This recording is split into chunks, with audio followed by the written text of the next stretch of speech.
बहुत समय पहले ऊंचे ऊंचे पहाड़ों और घने जंगलों के बीच बसे एक छोटे से राज्य में सूर्या नाम का एक साहसी लड़का रहता था। बचपन से ही उसे वीर योद्धाओं और जादुई हथियारों की कहानियां सुनना पसंद था। गांव के बुजुर्ग अक्सर एक प्राचीन जादुई तलवार की चर्चा करते थे, जिसे अग्नि शक्ति कहा जाता था। कहा जाता था कि वो तलवार साधारण नहीं थी, उसमें आग, प्रकाश और साहस की शक्ति समाई हुई थी। लेकिन वो तलवार कई सौ साल पहले एक रहस्यमयी गुफा में छिपा दी गई थी, ताकि वो गलत हाथों में ना पड़े। एक दिन राज्य पर एक अंधकार में दैत्य ने हमला कर दिया। चारों ओर डर और अफरा-तफरी फैल गई। राजा ने घोषणा की कि जो भी उस प्राचीन जादुई तलवार को खोज लाएगा, वही राज्य को बचा सकेगा। सूर्या के भीतर साहस की ज्वाला जल उठी। उसने ठान लिया कि वो तलवार खोज कर ही लौटेगा।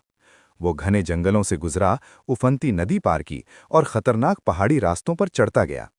कई बार उसे लगा कि वो हार जाएगा, लेकिन उसे अपनी दादी की बात याद आई, सच्चा साहस डर को हराने में है।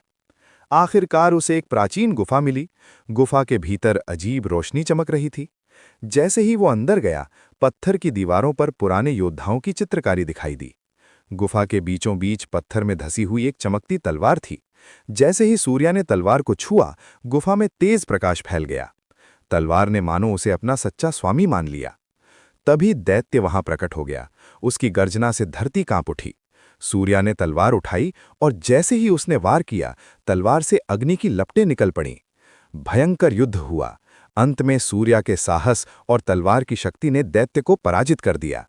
अंधकार छट गया और राज्य में फिर से उजाला फैल गया।